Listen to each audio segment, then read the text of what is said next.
my name is Jonathan Hopp, this is SundayGoLessons.com, and today we're going to go over the rules of Go. Go is a 4,000-year-old Chinese board game. It's really, really ancient, and it's spread all across the world. It has many different names. The Chinese call it Weiqi, the Koreans call it Paduk, and the Japanese call it Go. We use the Japanese word here in the United States. Go is played everywhere. Israel, Argentina, Europe, of course the United States. It's really starting to come into its own in the world arena. And perhaps you have a friend who plays Go. I know there's a lot of college Go clubs that spread out. A lot of people play Go online. You can see Go in television, in books, in movies, magazines. President Obama gave the President of China a Go board as a gift when Hu Jintao came to the United States on a state visit. So, I mean, Go is really starting to become popular. And guess what? The rules are really easy to learn. I can teach you the rules of Go in about a good 10 to 15 minutes so that after you've gone over everything, you'll pretty much be able to play your first game of Go. It's really not that hard. Today we're going to start off on a small board. Go is played on a wooden board like so. There's many different size boards. We're going to start off on a 9 squares by 9 square board, 9 by 9. Just for beginners, because Go may look a little bit too complex if I start off on the big board, so we're going to start off in this area right here. I've used these black stones to kind of wall off our board. Normally, once you can play on the 9 by 9 board, you graduate to a bigger board, the 19 by 19 or a 13 by 13. Professionals, people who play Go for a living in China, Korea, Japan, and Taiwan, all play on the 19 by 19 boards whenever they play a tournament. But like I said, we're beginners. Let's start off small. All right, let's move on and let's talk about how do you play Go. Well, first off, it's a two-player game. We have black and we have white. So black goes first, white goes second. And we play on the intersections of the board. So for instance, we can play here, we can play at any empty intersection where there isn't already a stone. Here works, there's a lot of different things we can do. However, unlike chess or checkers, we don't play on the squares themselves. That's why we just play on the intersections. The object of the game is to surround as many of these intersections as you can. And whoever has more intersections by the end of the game wins. So what do I mean by walling off intersections? Well, we create walls by placing our stones on the board, like so. For instance, let's say I do something like this with white. And I make it so that I completely encompass certain intersections. I get 1 point per intersection. So I get 2, 4, 6, 8 points if I make a wall like this. At the end of the game, there's going to be black walls and white walls, and it'll be all a dizzying display of shapes, but at the end, whoever has more intersections surrounded than their opponent wins. By the way, Weiqi is the name of this game in Chinese, as I mentioned earlier. That means surrounding game. That's exactly what we're doing here. We're surrounding territory, we're surrounding our opponent. Alright, so you get the idea of the game, but how do we actually play? What do we need to know? What are the rules? What do we need to know to actually start a game? Well, the first concept we're going to go over today is liberties. Right. Let's say we have a black stone here. Alright? This black stone has liberties. The liberties are the empty horizontal and vertical spaces surrounding the stone. So for instance, this black stone here has 1, 2, 3, 4 liberties. The diagonal spaces don't count. When our opponent occupies our liberties, our stone starts to get weaker and weaker. So for instance, white plays here. Now black has 3 liberties. 1, 2, 3. Now black has 2. Then black only has 1. When our opponent only has 1 liberty left, our opponent is in Atari. Yes, like the Japanese gaming system. The name of the gaming system came from Go. This black stone right here is an Atari because it only has 1 liberty left. What do you think happens when we run out of liberties? Well, we play here and our opponent is captured. We take the stone off the board, like so. And we get 1 point per captured stone. So, liberties can be shared between stones. So for instance, if I have a chain of stones, all connected horizontally or vertically together. So for instance, I have a black stone here, and another black stone right next to it. Then these two stones share liberties. So now these two stones together have 1, 2, 3, 4, 5, 6 liberties. If I want to capture these stones, I have to cover up all 6 liberties before I can take them off the board. So I have to play 1, 2, 3, 4, 5, 6. And then once we take away all those liberties, we can take these stones off the board. There's no upper limit to how many stones can be connected at the same time, as long as they're connected horizontally or vertically. So for instance, these next 2 stones, if we have 2 white stones, 1 here and 1 here, they are connected. This stone has 4 liberties, 1, 2, 3, 4. This stone has 4 liberties, 1, 2, 3, 4. Alright, so we know about liberties, and we can move on to the first rule of Go, which will be very, very, very obvious when I tell it to you, but it will make sense as we go on. So So the first rule of Go is quite simple. You can't play a stone on a spot where it will automatically run out of liberties and die. I know it's real obvious, right? So like take for instance this space right here. We've got black surrounding this one point in the center of the board. It's impossible, it's illegal for white to play on that spot because once I do, the stone automatically runs out of liberties. Black already has a liberty, so I can't play this move because the stone automatically dies. That'd be like handing a point to my opponent. In Go, we oftentimes have to think ahead though. So about what the board looks like after we do a certain move. That's why this game is so great for developing your spatial reasoning. So let's take this for an example. Now, white has black in Atari. We have two stones here, two black stones, alright? And then we have them in Atari. They only have one liberty right here. Remember, these two stones don't help in the liberty department because they're diagonal from these two stones. So, but this place looks like the shape from earlier. Right? We can't play here because the stone will automatically run out of liberties and die, right? Well, maybe not. Remember, these two stones are about to be captured, so if we play here, it lowers the liberties of these two stones to 0. So we can take them off the board. Oops. Well, looks like with these two stones gone, this stone has extra liberty here. So capturing those stones gave us another liberty. So don't be fooled by this shape. It's not always illegal. A lot of times beginners get that confused. Let's do that one more time. These two black stones only have one liberty here. White can play here in order to capture these two stones and take them off the board. After white does that, white has extra liberty here. That means that this is a legal move and we can actually play this. This is really important to remember when we play Go because oftentimes beginners get this rule mixed up. This next rule in Go reminds me of this really old Chinese fable. There used to be two immortals, gods. They lived off in God world, and when you're a god, you play Go apparently in ancient China. So they're sitting by a riverbank, and they have their Go board in front of them. They're playing Go, and they come upon this shape, the Ko shape, in which both players, the two gods, just kept playing over and over and over for all eternity. That's this shape here. We have black and Atari, right? So if black's an Atari and it's white's turn, then white can take. White takes this one stone, then black's captured. But something's amiss. This white stone is now an Atari. It only has one liberty left. So if it's black's turn now, does that mean black can just take the stone right back?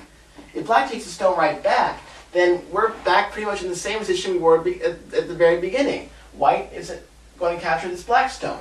White will capture, black will capture, white will capture, black will capture. This looks like it's going to go on forever pretty much. And the two gods in the story came upon this shape, and it was really important that one of them capture the other stone, so they started playing for pretty much all eternity. They played for thousands of years, just eons and eons. Till one day, one of us puny mortals decided that they needed a rule to help them get out of their eternal deadlock. And that's what the next rule of Go is, the Ko rule. This is called the Ko. The Chinese character for Ko, it symbolizes eternity. So what's the Ko rule? Well, let's go to the beginning. So white has got black in Atari. Okay? That means white can take black. Like so. But now black cannot immediately take back the stone. That's the important point here. Black has to change the overall board position before he can take the white stone back. What does that mean? The board has to look different than it does now. That means black can play any other spot besides the spot in the middle. He can play here, he can play here, he can play here, as long as the board looks different than it did before. Let's say black plays there. Now white has two options. White can, save his stone, link his stones together, and now he has 1, 2, 3, 4, 5 liberties, which is pretty good. However, if he wants to play elsewhere, he can. You can play this Go. You can play any empty intersection you want to. So white plays here. All right. Now that the board position has changed from what it was previously, black is allowed to take the white stone back. This is the Ko rule. This is what keeps those immortal Chinese gods from staying by the riverbanks for all eternity.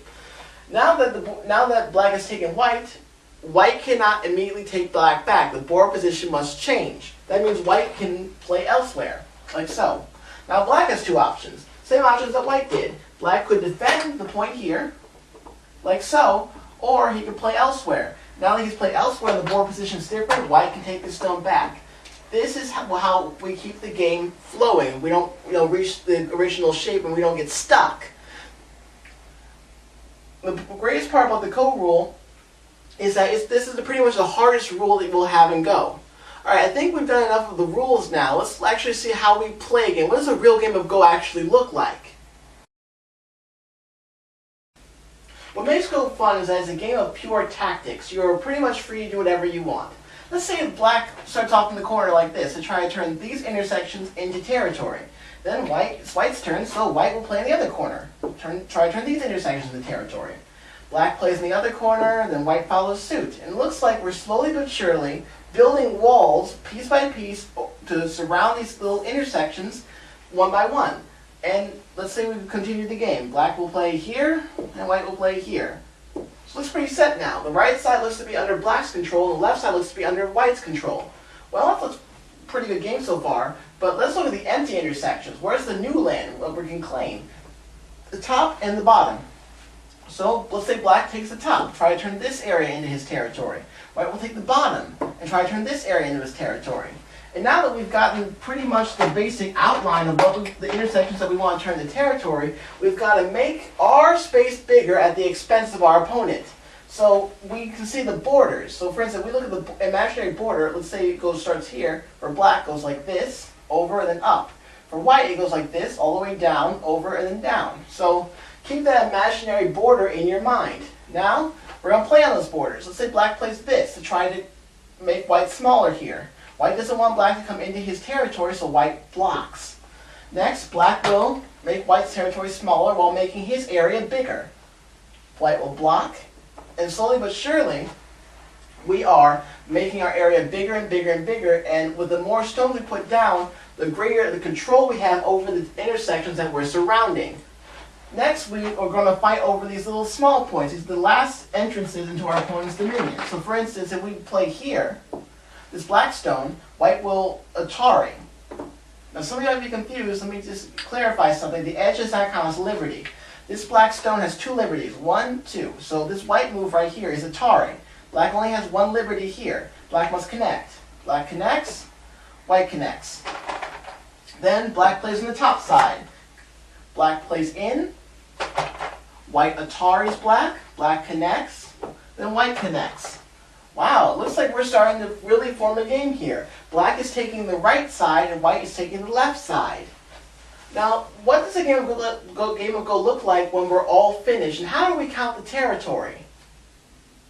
The end of the game might look something like this, where Black has completely sealed off this area and White has completely sealed off this area. Now, some of you may be thinking, well, what if I play a White stone somewhere in here? How do you know that this area is truly Black's? Well, I'll explain that in a later lecture. It requires a little bit more knowledge about Go, but for right now, take my word for it. This is Black's, this is White's. So, how many points does each player have? Well, the first thing we got to remember is that White goes second. That puts him at a disadvantage. Black clearly has an advantage for going first, but White gets compensation. White gets compensation of anywhere between 4 and 7 points, depending on the rules that you're using, for going second. This compensation is called komi, K-O-M-I, komi. It's a Japanese word. All right, so on a 9x9 board, White gets about 5.5 points of komi. The half point is in case of a tie. So let's actually count the territory. I can move the stones around, like so, to make it easier to count territory. So for instance, we have, this is 9 spaces, so we have 2 by 9, that's 18. 20, 21. White gets 5.5 points for komi, so we have 26.5 points for White.